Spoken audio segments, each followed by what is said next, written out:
I think obviously before I even start about this weekend, just impressed and proud of this group and what they accomplished this year, especially with graduating as much talent as we did last year, um, and with having, 8 newcomers, 15 underclassmen. It's just been a great run. And this year, going into super regionals this past weekend, um, and going in against the number one team who I don't know how many teams have dominated the year like they have. Um, but just proud of them. I think we maybe didn't start off the way we normally play, but I loved our fight because typically teams that play Oklahoma in their second game don't stay in the game 7 innings, don't play better, and I believe we did. And so, we have that under our belt now, and having that experience, we're going to get just a 1% better each day to be prepared for that moment next year. So. For the returners, what was the message to them, and what do you hope they gain from that experience? Yeah, well, I tried to make sure to keep it in this year. And to really recognize and just make sure that we recognize our seniors, make sure that we kept this year in this year. I did take a moment to just meet with the returners, and that was to make sure that we are still going to celebrate the seniors in some way. We've done a senior day and we've had a senior banquet, but I don't know. I'm not ready for it to be over. I think that we need to, celebrate them even more, and we celebrate this group.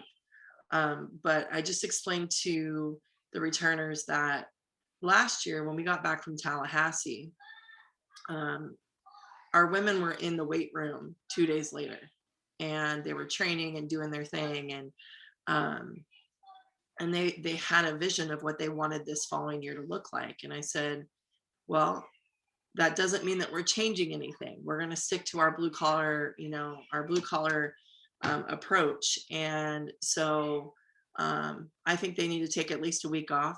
There are some that will, and there's some that won't. And then it's time to get back after it, and that means coaches hitting up the recruiting. That means coaches working up a plan of what we need to work on to be prepared for. And for the athletes, we're going to meet with them and really hear from them what they think that we also need, because that's why this thing goes is it's a full inclusion of coach, athlete, staff, you name it. Coach, going into that first game, as the team entered the field, do you feel they were a little awed by the moment? Was the moment a little big for them, and that they needed to settle into the game? I don't know if the moment was too big for them. I think that maybe they just didn't really take to heart exactly some of the things that we talked about. We said the ball's going to be hit often in play. The ball's going to be hit hard often in play. And, we've been pretty spoiled by our pitching staff. We haven't had to defend balls put in play as much as maybe Oklahoma does, and they do it off of any staff. And even with the pitchers, talking about like it's hard to get inside on them, but they are susceptible to it. It's just people miss, and when they miss, they take advantage of it. And so it was just a learning curve that we had to obviously make on the road in a shorter period of time. And I think you saw us dial down and get better in those last innings. And especially like Gianna throwing 2 shutout innings just shows that, give us a little bit more time, we'd be right in there. So, and it's tough because our defense had all of that pressure because our offense wasn't doing what we normally do. I think, we I think we made it bigger than it needed to be offensively. I think game 3, we would have more of an aggressive approach, and that takes some it takes just like some pressure off of your defense to have longer offensive innings, to put some runs across, and it also puts the other team, the opponent, kind of slowing them down a bit. So I think just all of those things combined were very new to us. Coach, what more can you say about Kama Woodall and Gianna Mancha, and how difficult will it be to fill the gap left by them next season? Very difficult. We have our pitching staff now. We have our pitchers coming in, but I'm definitely going to hit the portal as well. To replace those two, I think I wouldn't say impossible, but gosh darn difficult. And I don't just mean from their athleticism and their ability on the field. They're just their ability to lead, who they are as human beings, their presence in the bullpen and around, and like their competitiveness, and just all of their experience. And I'm not going to say that all of the experience was great experiences. They've had other things that they had gone through to get them to this point, to get them as hungry as they were. And so, to be able to write that up again is going to be pretty difficult. But again, not impossible. I think people are all worried and concerned about us when we graduated Aaliyah White. And I think I said somewhat of the same thing, like you can't replace somebody, but we can do something a little different. And, some of the best pitching staffs are sitting at home going to watch the World Series right now. And so it's not just your pitching staff, it's their ability to execute at the end of the year and have a team around them. And so that's what we're going to focus on. Coach, congratulations on a fantastic season. I know there's a lot of memories and thoughts going through your head about Team 21, but when it's all said and done, what do you think will be your favorite memory when you look on this past year's team? Ooh, that's a tough one. Well, thank you first off. And then I'm going to say, I don't know if this is my favorite, so I'm not answering your question, but the one that stands out most to me is our very first fall game against Florida, when we didn't hit a cut and relay. And like, that's what we hone in on is, our relays and destinations are super important to me. We airmailed like a bunch of balls. Our infield didn't field a ground ball for the first like couple plays. And, after the first 5 innings, we did hit the 2-run bomb and got ahead there. But after the first 5 innings, I look at our staff and I said, we got a lot of work to do. And so I think that that's just important because, you get to write your own story. And like this World Series is definitely showing that. You have teams in there that people are like, why are they in postseason? Well, clearly they should be in postseason because they're going to the World Series. And so it's not where you start, it's where you finish. And I think that that's a great story to tell our program as well of, we had people that weren't starting in the game that were leading off in the final game at Super Regionals against the number 1 team.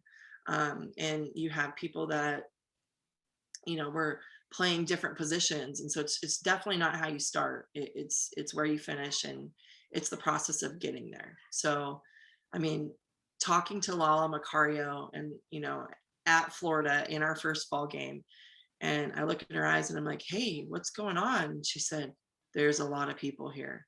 She didn't have that feeling at Oklahoma. She was used to it. So just going through that process and that learning process with them and growing, it's so fun. And it's so fun to experience because me as a player is very far removed, right? And so, and even as a coach in those moments, like been there, done that.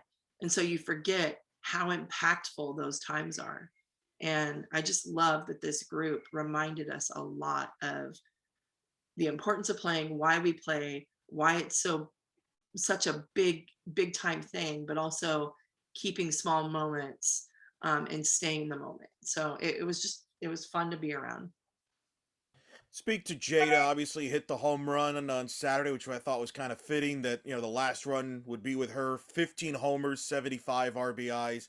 I looked it up. I mean, it's her and Stephanie Best have had the two greatest offensive seasons in the program's history. Speak to her growth from January when she got invited to Team USA to the president, how she grew so big to what she became. Yeah, I'm going to go even further back, Elo. She came in here as a defensive player. And I mean, I remember her saying, if you could make the USA team just on defense, like she's like, I think I'd be there. Right. And then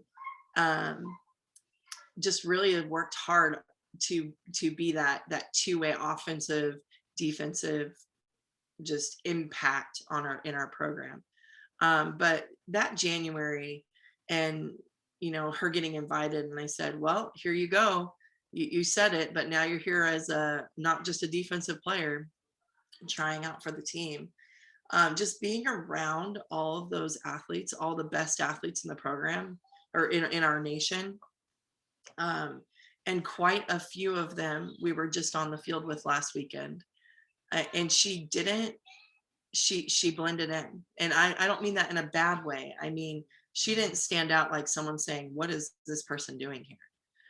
She blended in and looked the part from a physical standpoint, from a strength standpoint, ability standpoint.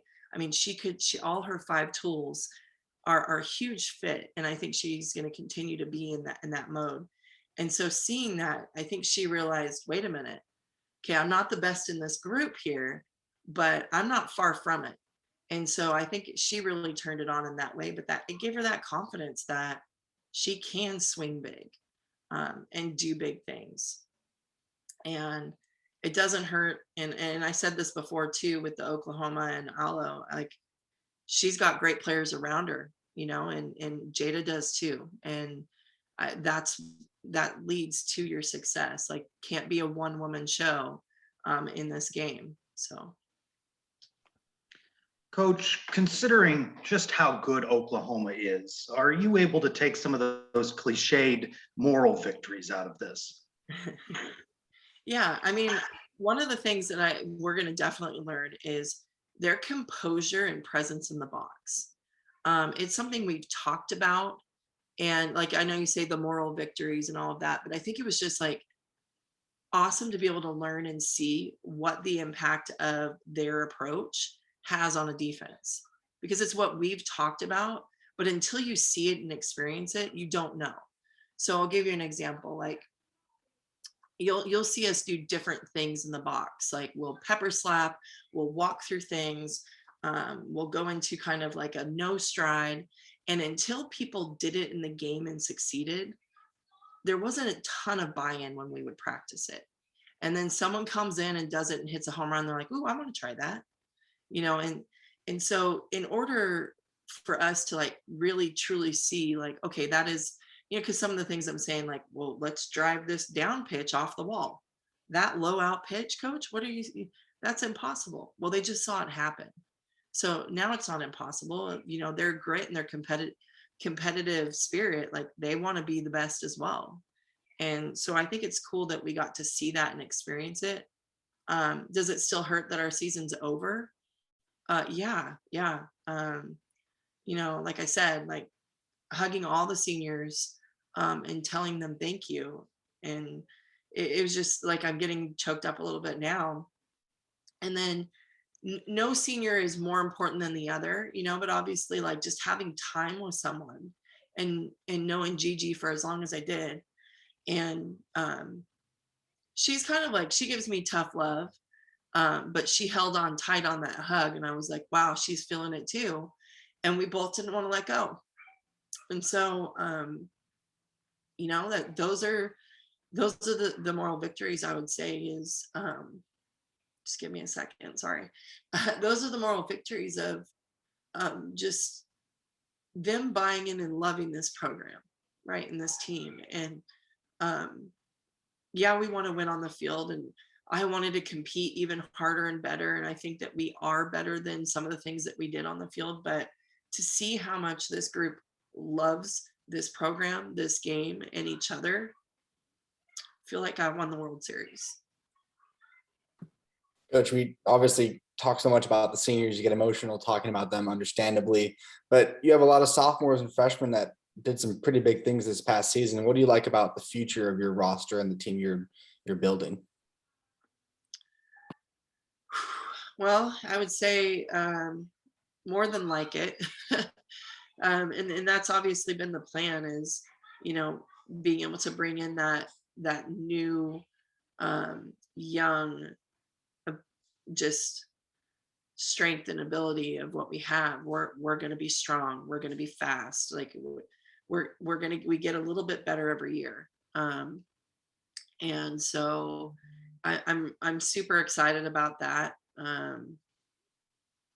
And again, the question is, and my message to our staff was, we got to work to find just a few more, I guess, pieces to our puzzle. We're just missing a few things. We're just like one or two aspects off, or one or two players off of really pushing this thing in the direction that we want it to go. Coach, you talk about, needing maybe one or two more players. You mentioned transfer portal. We've seen how that's become really wild in some of the other sports where maybe they didn't always have immediate eligibility. Are you seeing some changes there? Is transfer portal getting more wild? And what kind of interest do you think players will have in UCF in that process? Well, I'll tell you that a lot of high profile athletes out there reached out to us while we were still playing, said, I want to be a part of what you're doing. And I think that just speaks to like our team is recruiting for us. They said, I want to have fun. I want to compete at the highest level, but I want to have fun doing it. And you guys look like you're having so much fun. And I mean, I can't do that by myself. So that's the team doing that. But being able to be one of the last 16 teams playing, I mean, the part of our recruiting has already been done, but that's our job. We're here to obviously develop the athletes that we have, but get the best to come in and play and represent the city of Orlando, the school UCF. And so I think that we're in a really good spot with that right now, especially, people buying in, because there's a lot of people that we talked to last year that said, no, I want to go in a different direction. There's, better out there for me. And they were watching us playing. So, when you have a good vision and you're okay doing something a little different and you want to push something a little bit further, then UCF is the place for you to check it out. So yeah. Speak to the barriers that this team kind of accomplished. I mean, not winning the regular season title, a tournament title, but hosting for the first time, really gravitating to the community. 22nd in the country in attendance. Talking to some people at ESPN, the perspective is that this will be the Oklahoma games will be the most watched non-UCF football game in Orlando this year for any UCF sporting event. Just speak to how this team really grabbed the community, the city by storm. Yeah. Well, I mean, you think like you're kind of, you get locked into just being in the inner circle and being about the program. And then all of a sudden you have all these people reaching out and, saying these awesome things on Twitter and sending you messages and notes. And it's really cool to see how they've rallied around this group of 22 women, and just hearing how many people were watching, and just they were just so proud of them. And I mean, we had people at the send off. We had some young future athletes come up to a few of our a few of our players and say, this is my star player. And so it's just cool to see all of that come about. But this group being able to accomplish what they did, they got picked third. They got the conference tournament, hosting the conference tournament stripped from them. I think that we've gone through every travel issue you could ever go through. And I'm not inviting any more, so knock on wood. They've just done their grit and their determination and their resilience is like, I mean, it's gives me chills thinking about it, that our women can do what they've done. And it wasn't easy. We had to go finish and win a regular season in Wichita, and Wichita's fighting for the same thing. And those fans, like people talk about the Oklahoma fans, we were all talking about it in Oklahoma, as we've already experienced this, guys. Wichita State was a lot like this. You know, they were all over us and hanging on us, and we had less fans there than we did at Oklahoma. So to be able to do that and come back and bounce back after the first game loss in that series, like guts, wow, like that. I mean, it's just, again, writing the definition of what it is to be a part of UCF softball and what it takes to be a Knight. And then going to ECU and having to deal with weather delays and changing, game times, and not really having that crowd in the stands. I mean, they just played, they got after it, and you had different heroes every day. I mean, I felt like every media session, I had someone different sitting next to me, and I was, again, like, I'm blessed. I'm blessed to have this group. I'm blessed to have this staff. And yeah, I mean, I don't know if that answered your question, Elo, but pretty amazed by everything that we've accomplished. And 3.6 GPA, the amount of community service hours they've done. Like, we say, how you do anything is how you do everything. And they like and love and enjoy winning. I know Shannon Doherty will tell you she hates losing, but she also enjoys winning quite a bit. One of the themes you've talked about it is family. We see the presence of your family throughout the season. And then we cap off in Oklahoma with Maddie's brother Tanner being there. And that moment that goes viral, that unconditional love of him just giving her a hug after the game. Just how important is that for her, but also her teammates? Yeah. Well, when you play for something that's bigger than yourself, it's always a reminder, and you never get to take a day off, and you know that. And Maddie is one of those people. I mean, but just to see, like, I think, I'm going to get choked up again, because we had a freshman also, Ashley Griffin's mom, I think, tweeted something out just earlier today. And I remember her asking this of, all right, you can be as hard as you want on my daughter, but like, how much are you going to love her? And I showed her a picture of my kids, and I said, as much as I love these guys. And I mean, it's true. Like, I would love to say that it's all butterflies and, rainbows, but loving somebody as hard as we do in this group is, like, not easy. It's frustrating. Like, there's times where I'm like, okay, I'm going to set my kids over here and just leave them for a little bit, but it's just because you love them so much. And just to see that our women can take that love for their own families and bring it into this program is awesome. But the stories, like Maddie Beharano storyline is pretty incredible, because when I went to go watch her, I got this job. She was one of the first or second people that I got to watch and know, okay, she's committed. And she did not play very well. Popped up a squeeze, struck out, like, and she knew it. She was like, oh no, like, I'm not doing what I need to do. And we had to talk about that. And the interaction that I saw with her and her brother, it was after a game, super frustrated. She had an opportunity to win the game and didn't. And super frustrated, comes off frustrated. And he comes up to her, and she pushes that away to make sure she acknowledges him and takes care of him and doesn't show him that frustration. And I was like, in that moment, I said, we're going to need that. Her ability to just push that away and show the face that needs to be shown, that's going to help her in some ways. And it absolutely did when we're down, 2-1 in the 7th inning with the last strike being ready to throw. And I look at her, and I said this before, normally I'll make her slap if she swings and misses, and I feel like she's not going to make the solid contact she normally makes. And I said, what do you want to do? And she said, swing away. And I was like, all right. She answered it so fast, and look at what happened. So, I mean, when you truly buy into those moments, I think they're absolutely going to pay you back. And I've learned as a coach that it's not just how hard they hit the ball, or how far they hit the ball, how hard they throw the ball. It's also their character and, what they're doing off the field in those tough moments, how they're treating their families. Like, it's why we're here. It's why we exceeded our potential.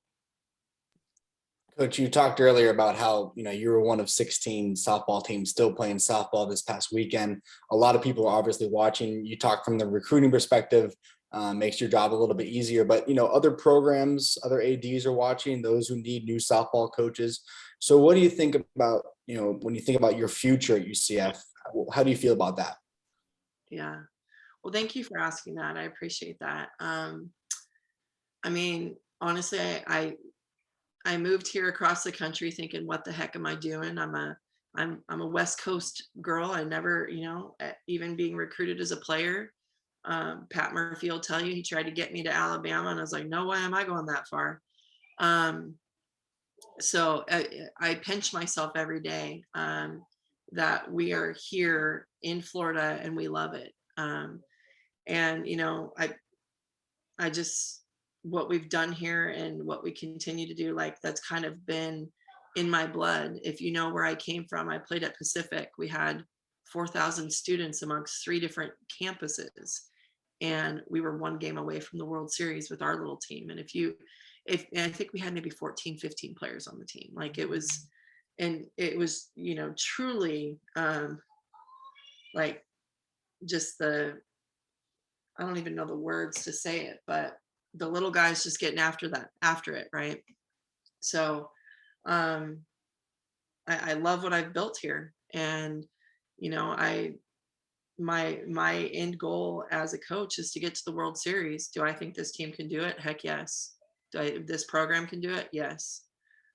So yeah, we'll see what, I hope that we get to continue to keep building what we're doing here, because it's amazing and it's awesome. And I think, getting attention obviously helps our program. So don't know how to answer that question. Didn't move across the country to move again, but I've said that before, and it bit me in the butt. So I guess you say never say never, but I love this group of women, and I recruited them to coach them. So Let's talk about your immediate future. I know you're a part that we do know is you're going to be part of Team USA this summer. How is that going to work scheduling wise for you this summer? And are you and Coach Tim Walton have a lot of trash talking and bragging rights over the other U.S. staffers over both your teams going deep in the postseason? oh gosh. I think the trash talking happens whether we're doing anything like fungo golf, racing on scooters. It does not matter. Competitive group, us 4, but yeah, it's gonna be fun. It's gonna be interesting, and it's gonna be a little different because the staffs are different at each event, which I think is really cool. For Coach Tar and I will be kind of like the familiar faces at each event, but just to gain knowledge from so many people and have obviously different athletes too at each event is going to be a lot of fun. But we'll start off in Canada. I think we're going to start training in Seattle, and then go to the Canada Cup. And excited for some young women to be a part of USA for the first time, and then obviously some vets to come in. And I'm excited to learn from them and give them, the things that I know, and just keep dominating international softball. But the World Games in Alabama, that's what we're building up for and building up to. And I call that staff the dream team, and the dream staff with Coach Tar at the helm, and you've got Tony Baldwin and Coach Walton. And I honestly feel like the freshmen in that group. And I'm not saying that like I feel like I'm like Ashley Griffin getting up to hit the home run against Michigan. So I'm not taking anything away from myself, but I love being able to sit back and observe and learn, and then like give my 2 cents when I can. So it's a lot of fun, and looking forward to it. And looking forward to my family being able to travel with me a little bit too. Coach, you're always bragging on your players. What's something that you accomplished this year, a move that you made that you're really proud of?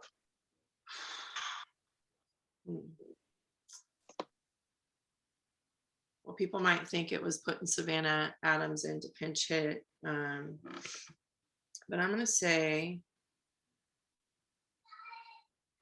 it was after the first 2 Virginia Tech games. I was frustrated, and I felt like I was wound up a bit, and I didn't want to talk to anybody. I didn't want to control my emotions. Like, I didn't want to do that. Like, why?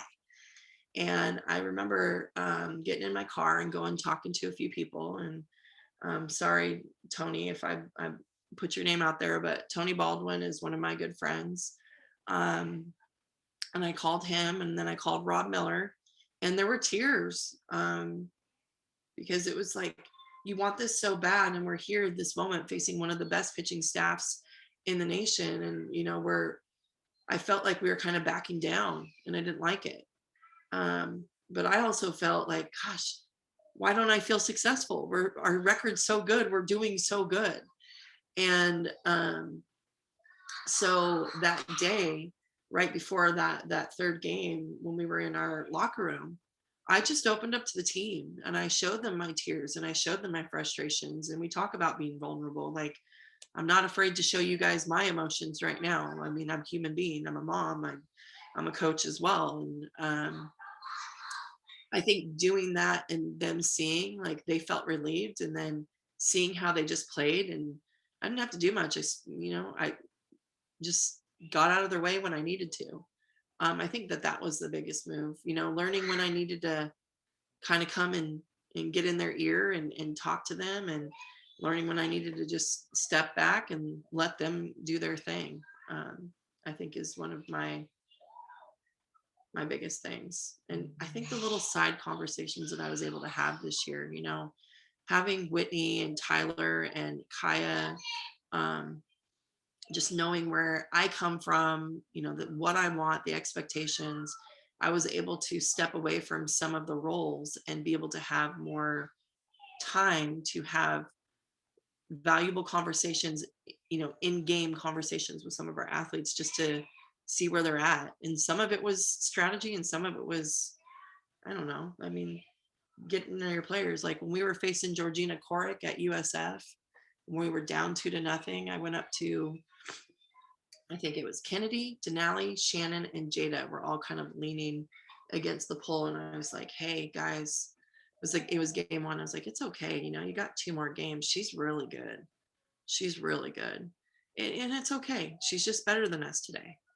And I don't think that they liked that. Now, I didn't, I mean, I knew what I was doing.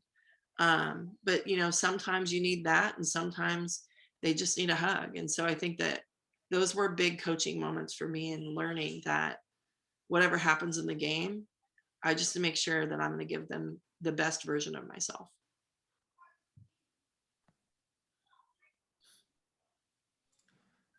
Awesome. Is that everybody?